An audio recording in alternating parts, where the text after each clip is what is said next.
Pada zaman dahulu, terdapat kerajaan yang bernama Kerajaan Kahuripan, terletak di daerah Kediri, Jawa Timur. Demi mencegah terjadinya perang saudara, Kerajaan Kahuripan akhirnya terbagi menjadi dua, yakni Kerajaan Kediri dan Kerajaan Jenggala. Namun, sebelum Raja Erlangga meninggal, beliau berpesan agar kerajaan tersebut bersatu kembali. Kemudian kedua kerajaan itu pun bersatu kembali, dengan cara menikahkan Raden Panji Asmarabangun dari Kerajaan Jenggala, dengan Dewi Sekartaji yakni dari Kerajaan Kediri.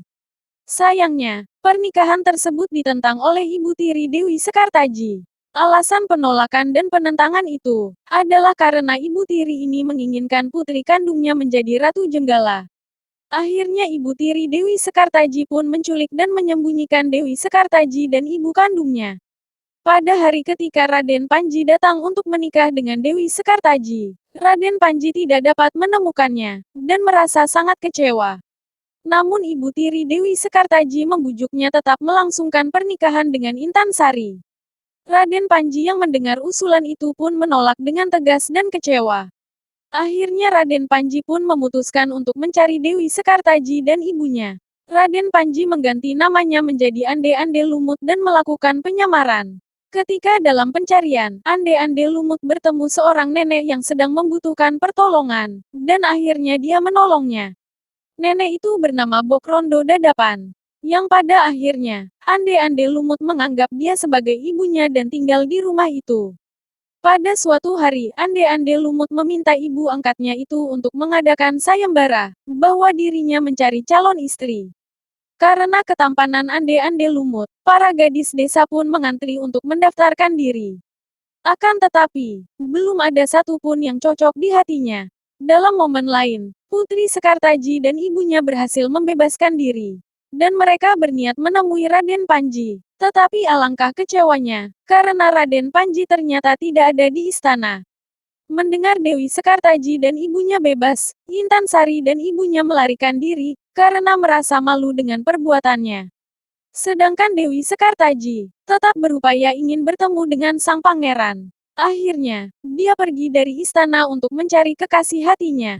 Dalam pengembaraannya, suatu ketika Dewi Sekartaji tiba di rumah seorang janda.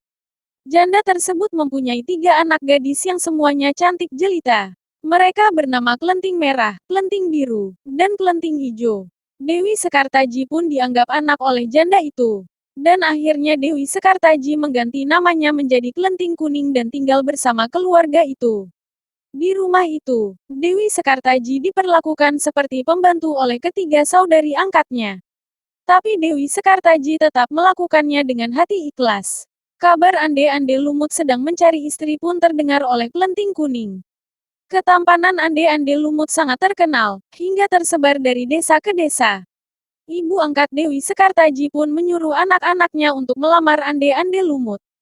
Namun ketika akan berangkat, Kelenting Kuning tidak diperbolehkan ikut oleh ketiga saudara angkatnya, dengan alasan, banyak pekerjaan rumah yang harus diselesaikan.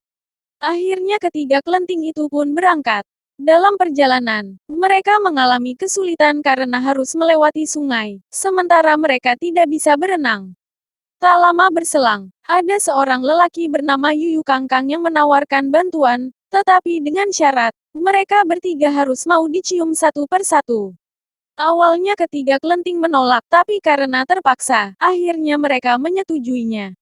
Sesampai di rumah Bokrondo Dadapan, mereka mengutarakan niatnya untuk melamar Ande-Ande Lumut.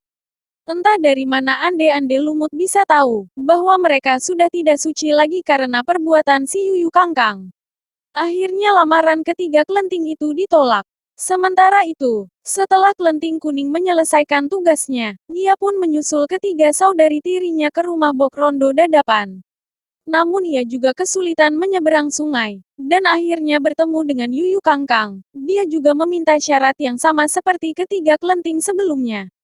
Namun Kelenting Kuning tidak kalah cerdik. Dia mengoleskan pipinya dengan kotoran ayam.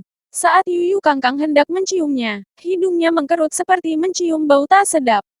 Akhirnya dia marah dan menyuruh Kelenting Kuning pergi begitu saja. Sesampainya di rumah Bokrondo, Ande-Ande Lumut terkejut dengan kehadiran Kelenting Kuning. Ibu tirinya itu pun heran dengan Ande-Ande Lumut. yang terpana dengan wanita yang bau kotoran ayam. Namun, meskipun kotor dan bau, Ande-Ande Lumut tahu bahwa gadis itu adalah Dewi Sekartaji. Dewi Sekartaji juga tahu bahwa Ande-Ande Lumut itu sebenarnya Raden Panji. Orang-orang di sekitarnya pun terkejut, karena ternyata mereka berdua adalah pangeran dan putri raja.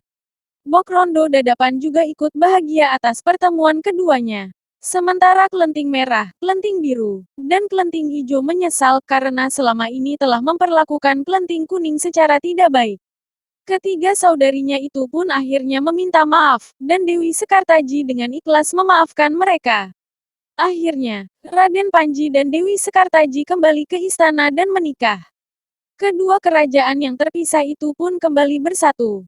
Terdapat pesan moral dalam kisah ini, yaitu berbuat baiklah kepada orang lain, jangan memperlakukan orang lain dengan kasar. Dan cerdiklah dalam menghadapi situasi yang memaksa, jangan mudah menyerah. Demikian kisah tentang Ande-Ande Lumut. Semoga bermanfaat bagi kita semua.